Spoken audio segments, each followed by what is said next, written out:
So guys, আজকের এই ভিডিওতে আমি তোমাদেরকে দেখাবো কিভাবে মাত্র 4 দিনের মধ্যেই 2 ফিঙ্গার সেটিংস থেকে 3 ফিঙ্গার সেটিংসে শিফট হয়ে এরকম ভাবে ওয়ান ট্যাপ হেডশট মারতে হয়। সো অনেকেই কিন্তু ইউটিউবে 3 ফিঙ্গার সেটিংস এর ভিডিও দেখে 3 ফিঙ্গার সেটিংস সাজায়, বাট তারা আমার মতো এরকম ভাবে ওয়ান ট্যাপ হেডশট মারতে পারে না। সো তোমরা যদি আজকের এই ভিডিওটা সম্পূর্ণ দেখো তাহলে কিন্তু প্রত্যেকেই 2 ফিঙ্গার থেকে 3 ফিঙ্গার সেটিংসে শিফট হয়ে আমার মতো বা আমার চাইতেও ভালো ওয়ান ট্যাপ হেডশট মারতে পারবে। চলো তাহলে ভিডিওটা শুরু করি, কিন্তু তার আগে তোমাদের কাছে একটা রিকোয়েস্ট। আমার এই চ্যানেলটা অনেক দিন ধরে পড়ে আছে, তাই চ্যানেলের রিচ একদমই কম, তাই তোমরা এই ভিডিওতে একটা লাইক করো এবং কমেন্ট করো, আর পারলে একটা শেয়ার করে দিও। তারপর চলে আসতে হবে তোমার গেমের সেটিংসে, এন্ড সেটিংসে আসার পর এইখানে দেখতে পারবে কন্ট্রোল। গ্যাস কন্ট্রোলে এসে তোমাকে জাস্ট দুইটা সেটিংস অন করতে হবে। প্রথমটা হচ্ছে লেফট ফায়ার বাটন সেটিংস, এটা অলওয়েজ অন করে রাখতে হবে, কারণ গ্যাস যখন তুমি 3 ফিঙ্গারে ওয়াল মারতে যাবে তখন কিন্তু লেফট ফায়ার বাটন সাইজ এটা অবশ্যই প্রয়োজন, আর লেফট ফায়ার বাটন সেটিংস ছাড়া কিন্তু কখনোই ওয়াল মারা সম্ভব নয়। তোমরা লক্ষ্য করলে দেখতে পারবে বড় বড় প্রো প্লেয়াররা যেমন হোয়াইট এফএফ বা 4 ফ্ল্যাগ এরা কিন্তু সবসময় এই অলওয়েজ এটা করে রাখে, মানে লেফট ফায়ার বাটন সাইজ এটা কিন্তু অন করে রাখে। এবং আরেকটি সেটিংস হচ্ছে কুইক ওয়েপন সুইচ। এই সেটিংস ছাড়া কিন্তু কখনোই দ্রুত গান চেঞ্জ করা সম্ভব না, আর বর্তমানে 3 ফিঙ্গারে খেলতে গেলে কিন্তু দ্রুত গান চেঞ্জ করতে হবে, এবং সেই জন্যই এই সেটিংসটাকে অন করে রাখতেই হবে। গ্যাস তারপর চলে আসতে হবে তোমাকে মোস্ট পাওয়ারফুল সেটিংস সাজানোর জন্য কাস্টম হোডে আসার পর এইখানে তোমরা দেখতেই পাচ্ছ আমি কিভাবে সেটিংসটা সাজিয়ে রেখেছি, এবং এই সেটিংসগুলো এখন আমি ভিজিবল করে দেব, তোমরা শুধু দেখবে আর তোমরা ঠিক এভাবে সাজিয়ে নিবে। প্রথমে এইখানে দেখো কুইক ওয়েপন সুইচ যেটা অন করেছিলাম সেটা কিন্তু আমি বড় করে উপরে রাখছি, কারণ এটা এই আঙুল দিয়ে ধরতে হবে। যখন গেম প্লে করবো তখন কিন্তু বারবার গান চেঞ্জ করতে হবে, আর সেই জন্যই এটা কিন্তু উপরে রেখেছি। উপরে রাখলে অনেক দ্রুত গান চেঞ্জ করা যায়, আর সব প্লেয়াররা দেখবে কিন্তু উপরে রেখেছে লাইক 4 ফ্ল্যাগ। গ্যাস তারপর আছে এইখানে জাম্প বাটন, আর জাম্প বাটন এর সাথে নিচে রাখার কারণ হচ্ছে গ্যাস যখন তুমি শর্ট গানটা হাতে নেবে সঙ্গে সঙ্গে তোমাকে কিন্তু জাম্প করতে হবে, মানে অনেক দ্রুত শর্ট গানটা হাতে নিয়ে জাম্প করতে হবে, সেই জন্য এটাকে নিচে রেখেছি। তার একটু সাইডে লক্ষ্য করলে দেখতে পারবে এখানে রান বাটন আছে। তারপরে তোমরা নিচে লক্ষ্য করলে দেখতে পারবে এখানে গ্লোয়াল বাটন, এবং এইখানে আছে হচ্ছে লেফট ফায়ার বাটন। এবং এইখানে যতগুলো সেটিংস আছে সবগুলো কিন্তু বাম হাতের আঙুল দিয়ে তোমাকে কন্ট্রোল করতে হবে। ভেবে অবাক হচ্ছে তাই না? কিন্তু কোনো ব্যাপার না, যদি তুমি প্র্যাকটিস করো এগুলো তোমার কাছে কিছুই না। সো তারপরে এখানে ডান পাশে আসলে দেখতে পারবে মাত্র দুইটা বাটন আছে, আর এই দুইটা বাটনের মধ্যে একটা হচ্ছে ক্রস বাটন মানে বসা বাটন। এই বসা বাটন এবং ফায়ার বাটন শুধু ডান পাশের এই আঙুলটা দিয়ে আমাকে কন্ট্রোল করতে হয়। সো গাইস, এটা তো গেল সেটিংস সাজানো, আর এখন আমি তোমাদেরকে দেখাবো আসল টিপস এন্ড ট্রিক্স। আর এখনো যদি তুমি এই ভিডিওটা সম্পূর্ণ না দেখে চলে যাও সেটিংস ঠিক করতে, তাহলে কিন্তু কখনোই ওয়ান ট্যাপ হেডশট মারতে পারবে না, আর কখনোই 3 ফিঙ্গারে তুমি গেম প্লে করা শিখতে পারবে না, কারণ 3 ফিঙ্গারে কিন্তু প্র্যাকটিস করতে গেলে আরো কিছু টিপস এন্ড ট্রিক্স প্রয়োজন। অনেকে কিন্তু 3 ফিঙ্গার সেটিংস করে কিন্তু তারা গেম প্লে করতে পারে না, কারণ তারা সম্পূর্ণ ভিডিও না দেখে শুধু সেটিংস সাজানো দেখে চলে যায় আর গিয়ে ট্রেনিং মোডে প্র্যাকটিস করে, বাট তারা খেলতে পারে না। সো তোমাদের কাছে রিকোয়েস্ট, এই ভিডিওটা সম্পূর্ণ দেখবে যাতে করে তোমরা একদম ভালো করে 3 ফিঙ্গারে খেলা শিখতে পারো। 3 ফিঙ্গার গেম প্লে করার জন্য আমি 3টা ট্রিক্স, এবং 3টা ট্রিক্সের মধ্যে লাস্টের যে ট্রিক্সটা আছে সেটা কিন্তু দেখতে হবে তোমাকে। সেটা যদি না দেখো তাহলে কিন্তু 3 ফিঙ্গারে তুমি খেলতে পারবে না। Tricks number 1। সো গাইস, 3 ফিঙ্গারে গেম প্লে করার জন্য তোমাকে কিন্তু 3 ফিঙ্গারে একদম দক্ষ হতে হবে,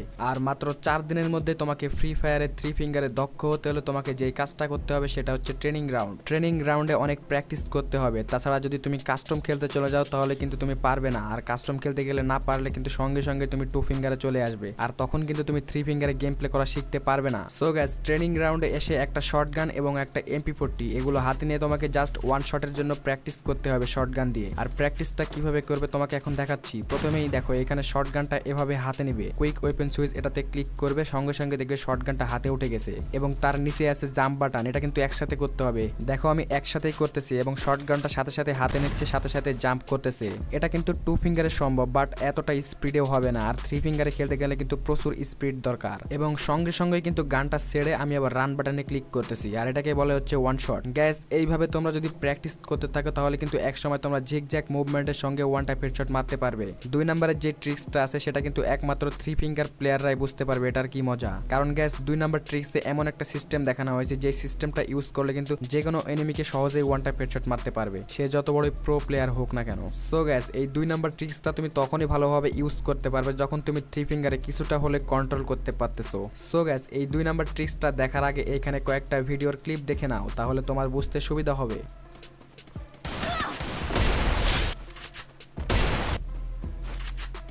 সো গ্যাস এই ক্লিপটা দেখে তোমরা কি বুঝলে? যারা বুঝতে পেরেছো তারা এখনই ভিডিওটা পজ করে এখানে কমেন্ট করো, কমেন্ট করে জানাও। আর যারা বুঝতে পারেনি তাদেরকে বলতেছি, সো গ্যাস এইখানে কিন্তু এনিমিকে একদম বোকা বানানো হয়েছে।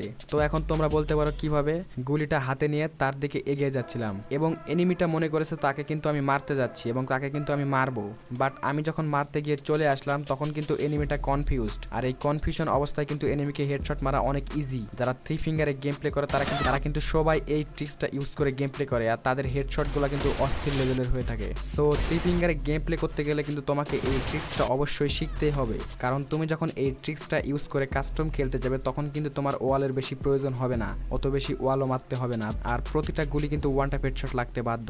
সো গ্যাস এখন আমি তোমাদেরকে দেখাবো ট্রিক্স নাম্বার 3। আর বলেছিলাম ট্রিক্স নাম্বার 3 কিন্তু অনেক গুরুত্বপূর্ণ। আর ট্রিক্স নাম্বার 3 তে কিন্তু MP40, EMP এবং শর্ট গান, এই 3টা গান দিয়ে কিভাবে ফুল রেড নাম্বার সহ ওয়ান ট্যাপ হেডশট মারতে হয় এবং EMP দিয়ে কিভাবে ফুল রেড নাম্বার সহ হেডশট দিতে হয় এটা দেখাবো। সো গ্যাস অনেকেরই কাছে কিন্তু EMP অথবা MP40 এই 2টা গানেরই স্কিন আছে। যদি তোমাদের কাছে ইভো স্কিন থাকে তাহলে কিন্তু আরো ভালো, আর যদি না থাকে তাও কিন্তু হেডশট লাগবে, কারণ এই ট্রিক্সটা ইউজ করে কিন্তু বাইরের দেশের প্লেয়াররা EMP অথবা MP40 এই 2টা গান দিয়ে কিন্তু ফুল রেড নাম্বার সহ হেডশট মেরে থাকে। আর তাদের কিন্তু কোনো স্কিন নাই, শুধু স্কিন দেখা যায় বাট অ্যাট্রিবিউট নাই। চলো তাহলে ট্রিক্সটা এখন দেখা যাক। প্রথমে কিন্তু তোমার কাছে SMG রাউন্ডের একটা গান থাকতে হবে, হতে পারে EMP অথবা MP40, যে কোনো একটা হলেই হবে। প্রথমে দেখো তোমরা এখানে আমি জাম্প করতেছি, জাম্প করার সাথে সাথে কিন্তু আমি ফায়ার করতেছি, আর ফায়ার করার টেকনিকটা একটু আলাদা। দেখো এখানে প্রথমে কিন্তু আমি মুভমেন্ট বাটনটা ধরে রাখছি এবং সঙ্গে সঙ্গে কিন্তু ফায়ার বাটনটাও ড্র্যাগ করে ধরে আসি, আর ফায়ার বাটনটা কিন্তু এভাবে ড্র্যাগ করে ধরে থাকতে হবে, তাছাড়া কিন্তু হেডশট লাগবে না। তোমরা একটু ভালোভাবে লক্ষ্য করলে দেখতে পারবে প্রতিটা গুলি কিন্তু আমি এভাবে মারতেছি।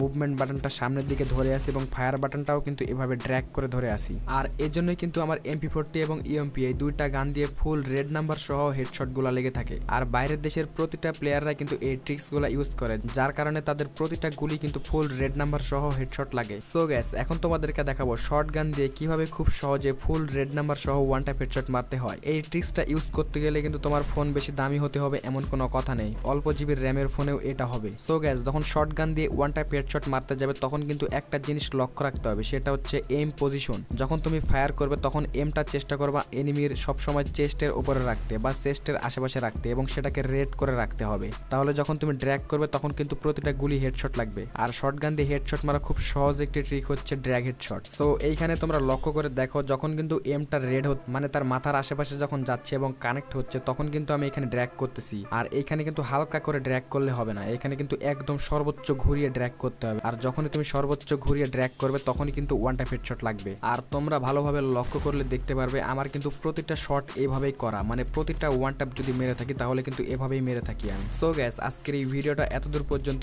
আর দেখা হচ্ছে সামনের কোনো এক ভিডিওতে। তবে এই ভিডিওতে একটা লাইক করো এবং শেয়ার, আর ভিডিওটা যদি ভালো লেগে থাকে তাহলে ভিডিওতে একটা কমেন্ট করতে পারো।